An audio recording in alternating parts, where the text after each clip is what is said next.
the Author, a show about inspiring stories and conversations by creatives and all forms of art, music, movies, visual art, authors, creative writing, poetry, dance, culinary art, among others. Brought to you by the multi-award-winning author, life coach, and poet, Richard Mwebesa.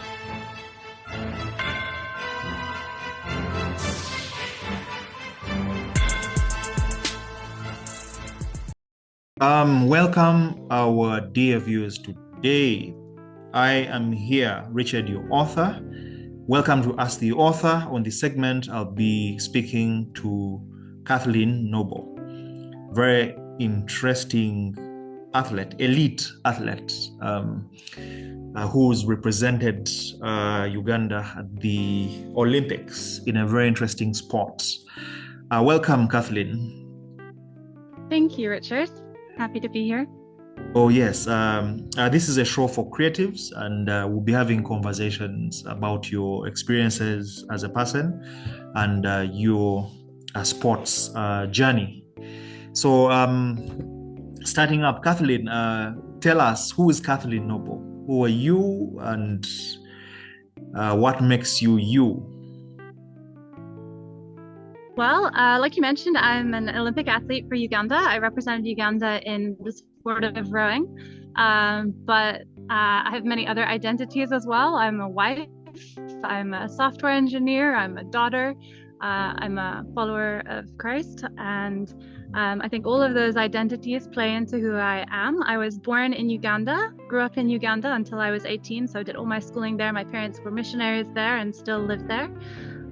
So that's definitely, where I grew up, where I come from. And now I'm living in the United States. Wow, interesting. Yes, when people see you first time, it's hard for them to know you Ugandan. Will you tell us about your story, when you're born, where, and your experience? Did you grow up in Uganda, for example? Yes, so I was born in Chioko in Luero district. My dad was a doctor there. And so that's where I started my life, is in the village. And then my parents moved to Kampala. They were in different places. We moved a lot around as children. So I think we were in Namirembe, and then we were in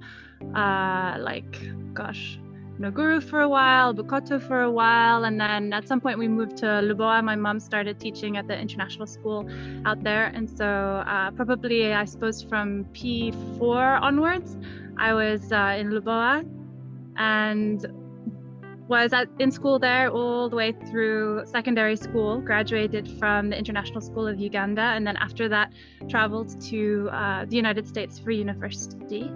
But very much, Uganda was my childhood. And as you said, I definitely don't look like I'm Ugandan. My parents are Irish. And I think growing up, we were, when I was in Uganda and people asked where I was from, I would say I was from Ireland. And then when I was in Ireland and people asked where I was from, I would say I was from Uganda. And then when I moved to the United States, when people asked me, I guess I would say, well, I'm from Ireland and Uganda. I think in some ways it's easier to be from Uganda when you're not in Uganda, because I think it's harder for people in Uganda to see me as Ugandan than it is for people outside of Uganda who maybe haven't met a lot of Ugandans, so they don't have as clear of like a picture. But everyone always quotes Mean Girls to me. I don't know if you've seen Mean Girls. Yes. It's a famous film where they're like, oh, if you're from Africa, why are you white? And I'm like, well, you know. So, but I think identity is an interesting question, and I think when you grow up as like a third culture kid, I guess that's what I would identify as, where the culture that you're living in is not the culture that your parents come from, or that question of like where am I from can be one that doesn't have a clear answer. And I think in the end, maybe I identify best as like a citizen of the world, yes, rather than having, a very strong sense of being Irish or being Ugandan. But I do think that my time competing for Uganda has definitely instilled more of a sense of being Uganda, because I've had that privilege to represent Uganda on the world stage, and that's something that I'm very proud of and that I honor, and I think that has definitely solidified my sense of identity. And being part of the sports community in Uganda is somewhere I found a lot of acceptance, where, you know, generally people maybe would laugh at me if I told them I was from Uganda, but I found people in Ugandan Olympic Committee and the Ugandan rowing community have been very accepting of me, and I appreciate that a lot. Wow, interesting. You talk about the subject of identity. It's a very big issue. In my first book, Out of the Crowd, my chapter 1 speaks about people who are outliers, or people who do things that are outstanding. So I talk about these people are always distinguished by an authentic identity. They speak authenticity because they know who they are. Because they know who they are, that constructs them to, of course, make the choices they make.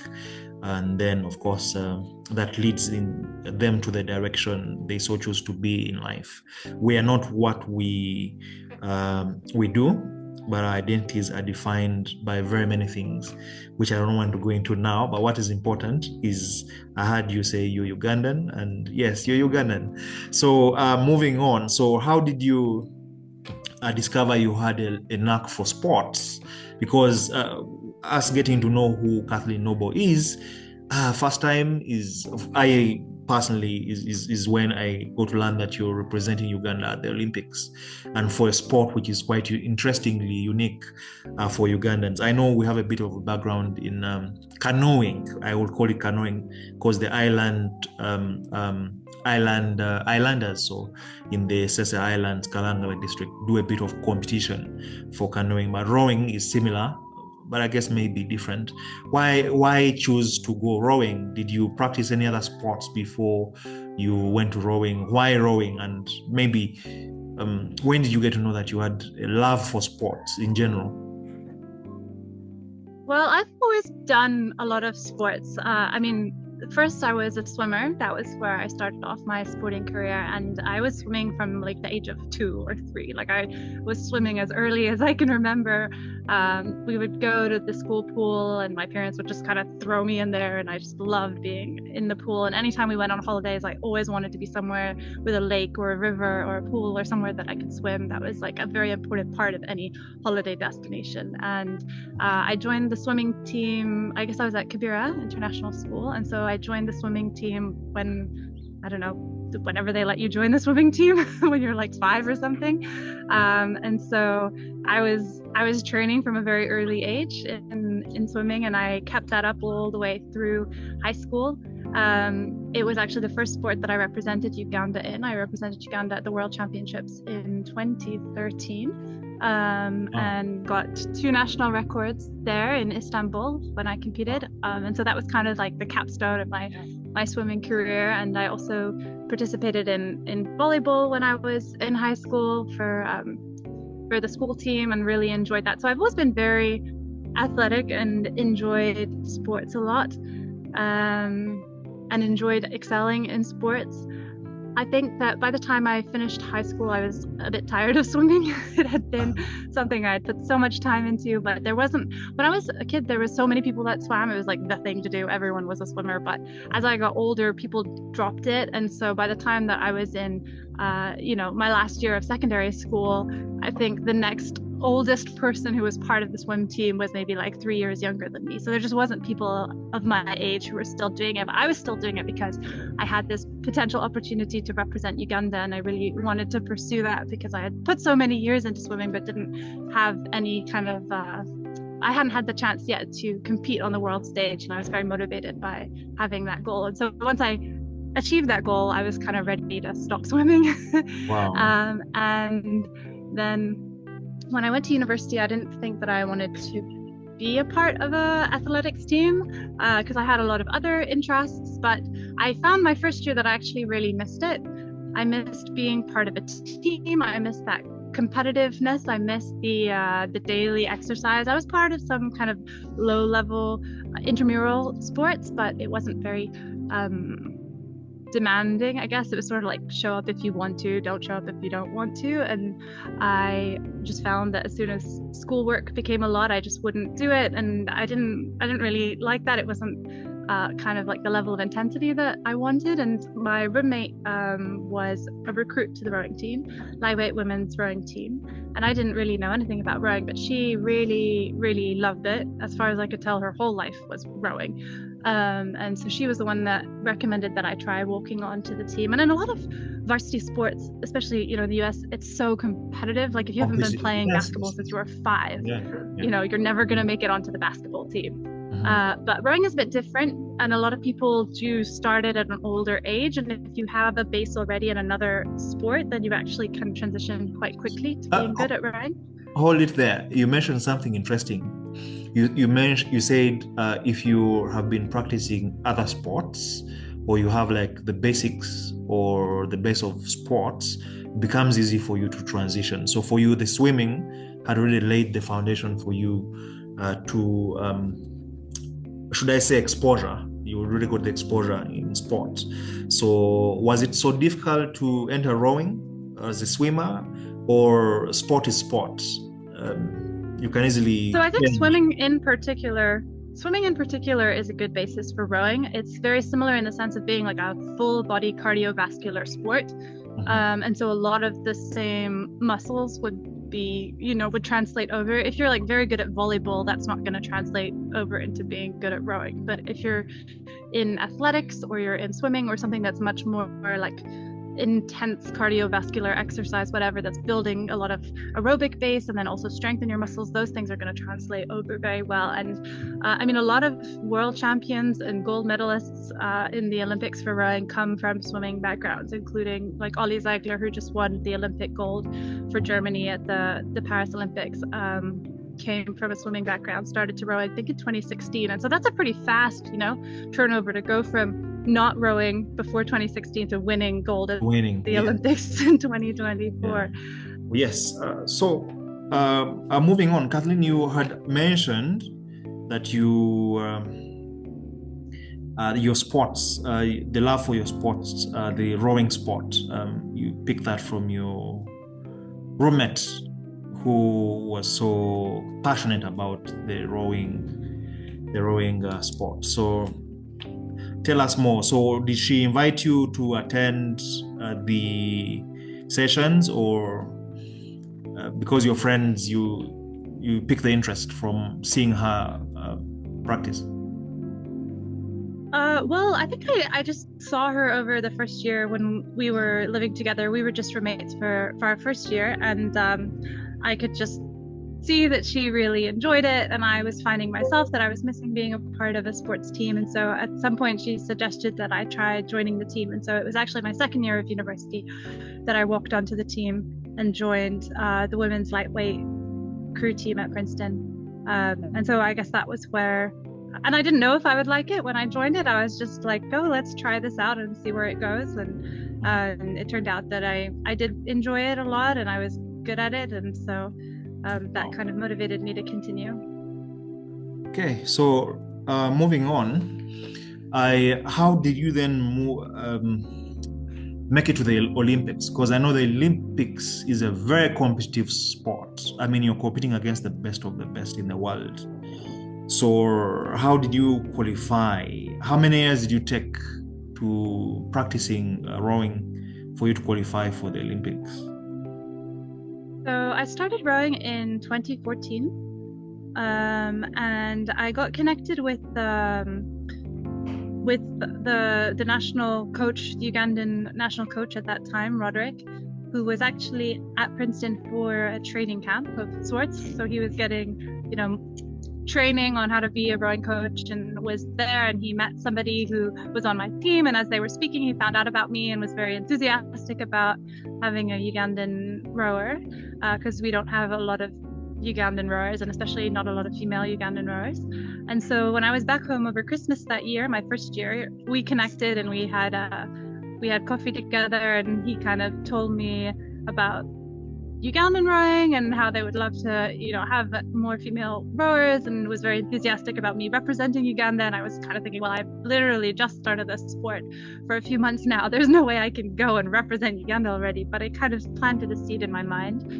And then actually my junior year, I ended up taking a semester off from school and traveling back home and training in Uganda for a number of months. And that's when I really got integrated into the team. I got to learn a lot about Ugandan rowing and the challenges that Ugandan rowing faces, which is a lot of challenges. But I'm very grateful for that time and even the challenges that I experienced, because I think it allowed me to have much of a stronger relationship with the rowing community in Uganda, to actually meet the people that were a part of the team and were trying to compete and make things work, and even going through personally a lot of the same frustrations that people experience back home. At the time was not very pleasant, but in hindsight I'm grateful, because I think it allows me to have much more awareness about the reality of what it is to train there and to feel like a legitimate part of that community. And so I was training at Kisubi Beach in the, I guess, out the Entebbe Road, and it was just me and William Mwango as my coach, and he would come out, and that's how I learned to train in a single, because in Princeton I was rowing bigger boats, like 8 people in a boat mostly, whereas there I was just by myself, and so that was very different.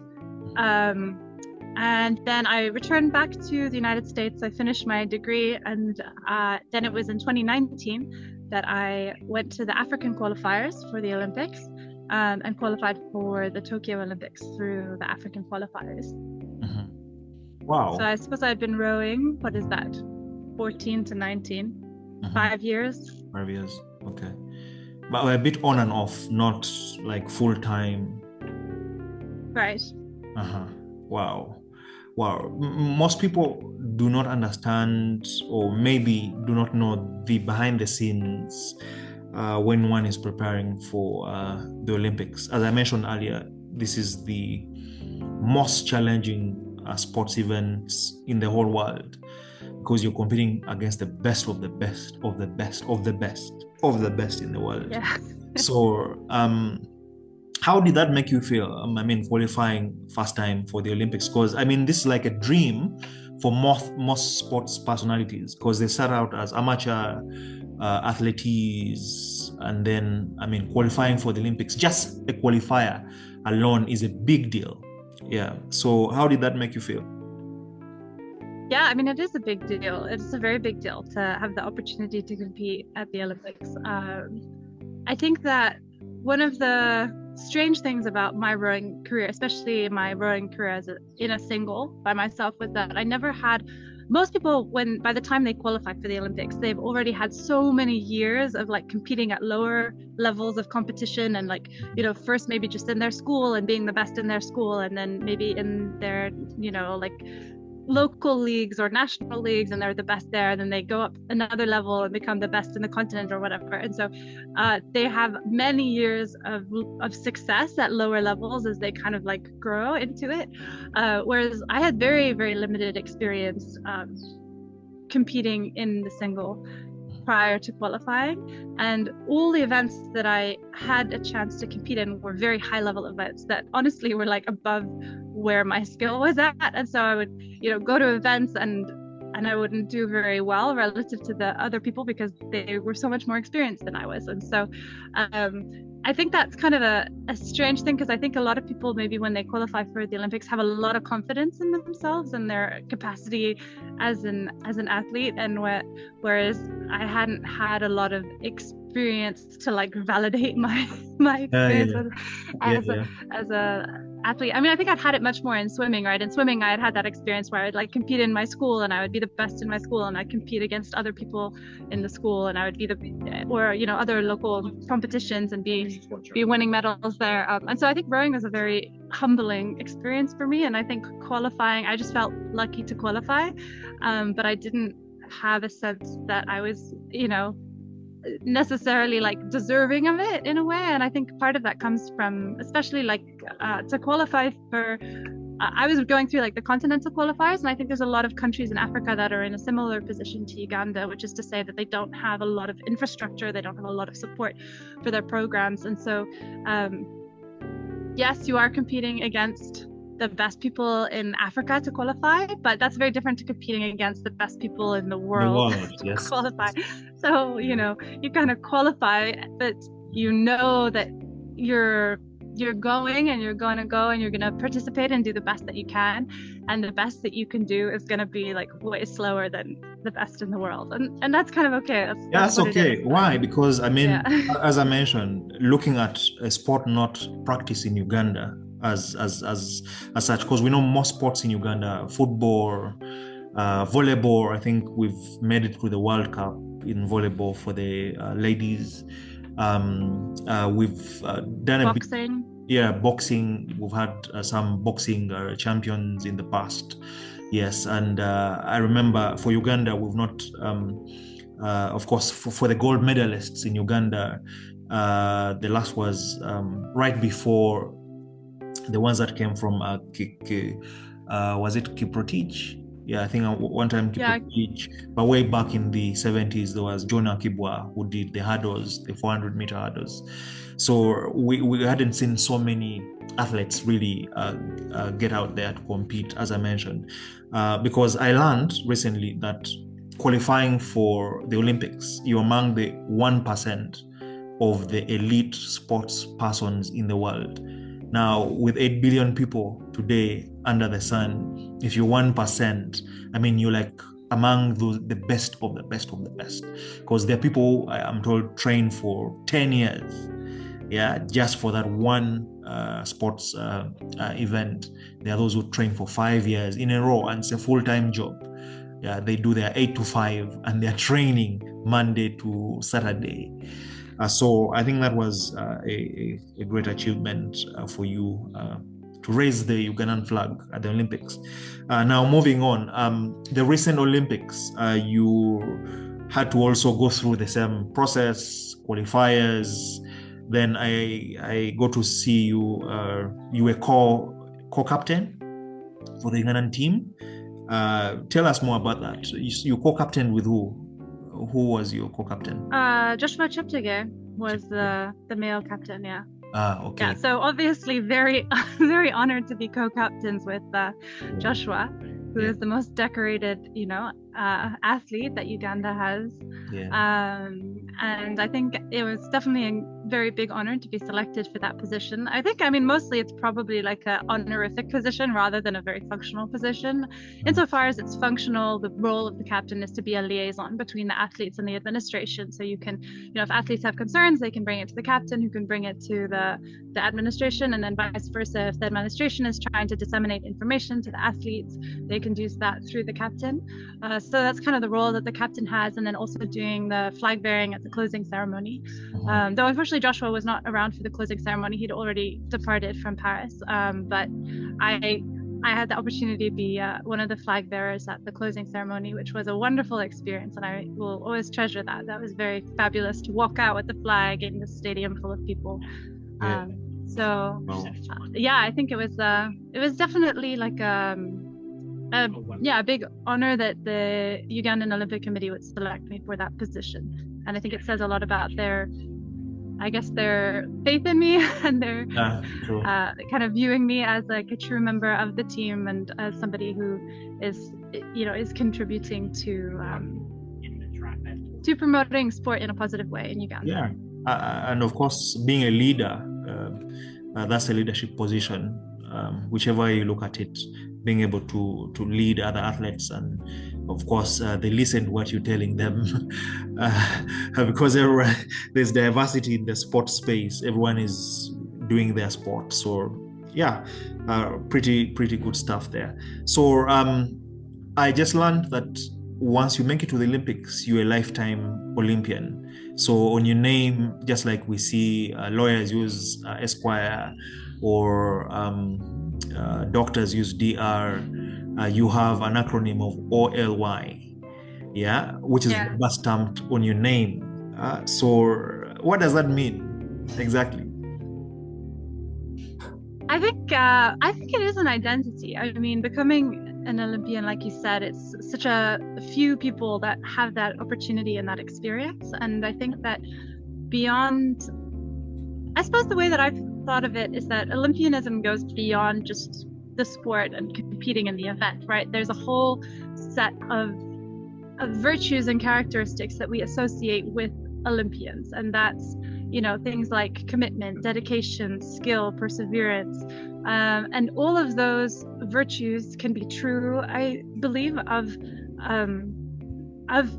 people participating in the event, no matter where they rank, right? You don't have to be a medal winner to be someone who exhibits those virtues. And I suppose in my path, knowing that I wasn't going to be someone who was winning medals, there was this question of like, okay, what is it? What is the purpose of this? What is the meaning of this identity to me? And how do I be a good ambassador of this identity that I have the privilege of having? And so I think for me, it has been about trying to live into those virtues and to honor the experience and the opportunity by committing to being dedicated and working hard and trying to master my craft and being, you know, having good sportsmanship and those things. And I think for the world, it's a title that people recognize, right? People are often very excited when they meet me. They're like, wow, I've never met an Olympian before. Wow. And to recognize, I mean, I remember when I was a child swimming, and we had a coach for a while who had been an Olympian for the Danish team. And that was just so cool to me, you know, to have this coach who had been an Olympian, and recognizing the power of that identity, I think is important. And I think because, you know, it's been a part of my life for quite a long time now, it's just, you know, who I am and what I've done. I get kind of like you become a little immune to the effect of it. You forget what it means to people in the world. And but then I think when you meet someone who's really excited to meet someone who's been to the Olympics, it kind of reminds you like, yeah, I did that and it was really cool. And it's cool because, as you mentioned, as we shared earlier, you're among the 1% of the 8 billion in the world. So it's not a walk in the park to qualify for the Olympics. I mean, this is the toughest sports event. And you talked about something to do with commitment, skill, strength, confidence. And that's where the art comes from. On this show, as the author, we talk about creatives, because I know there's a creative part in sport that most people don't get to see or know, because they think maybe sports is sports. It's science, but there's an art part of sports. Why I love the arts, because 1 + 1 can be 1,000 in the arts, and 1 + 1 is 2 in science. So on the artistic part, I look at it from a perspective of strategy, tactics. I look at it improv or improvisation when you're practicing your sports. So how does the art part unfold in sport? I mean, bring the conversation to the fuller crux. What is behind the scenes? Because people don't get to see the artistic side in sport, but I know there's art in sport. So can you unpack that for us a bit? Well, I think that there can definitely be creative approaches to trying to perfect the skill that you're trying to develop. I think, I mean, sports can be artistic, but it can also be very scientific.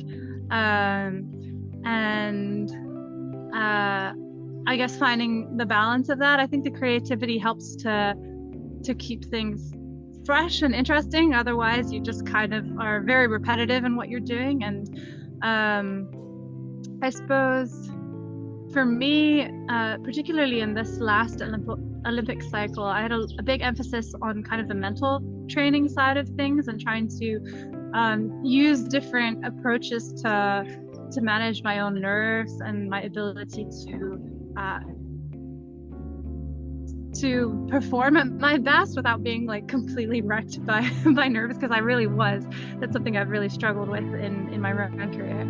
And so I guess the creative part there is playing around with different things and seeing what works. So, you know, trying progressive muscle relaxation exercises and visualization exercises and kind of, you know, letters to yourself and stuff like that.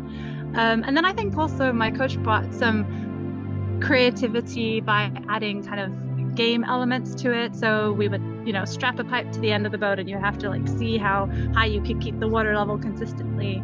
Or we'd put like deck cards underneath the seat so you could hear the seat as it rolls and try and hear the speed that you're going. So those were some of the kind of like more creative approaches to coaching that he implemented. I think personally, I'm more scientifically minded, and I'm like I will do the repetitive thing, and it kind of suits my personality. I guess that's why software works out for me as well. And so I think I have to challenge myself to be more creative. And it was helpful, I guess, having a coach who did have a more creative approach and had different ways of just trying to experiment. And I think that there is a lot of room in sports for experimenting.